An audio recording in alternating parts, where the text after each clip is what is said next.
Hi hello నమస్తే అండి. నేను మీ రమణప్రియ. ఒక చిన్న విషయం తెలుసుకుందాం.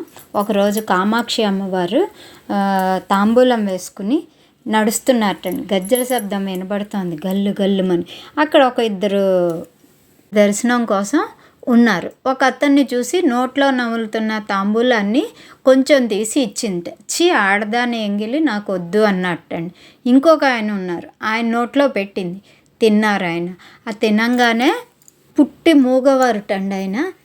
అది ఆవిడ ప్రసాదం తినంగానే మాటలు వచ్చి మూక పంచసతి 500 శ్లోకాలు చెప్పారటండి.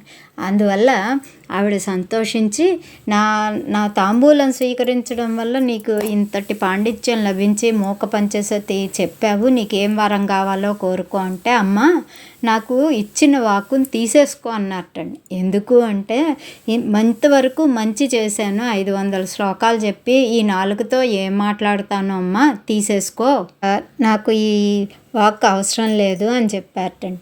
అలాంటి ఆయన కామకోటి పీఠాధిపత్యాన్ని వహించి చివరికి పరమపదం చేరుకున్నారండి. ఇది మూక పంచసతి విశేషం. థ్యాంక్ యూ అండి. Thank you all. మరో వీడియోతో కలుద్దాం. Thank you so much.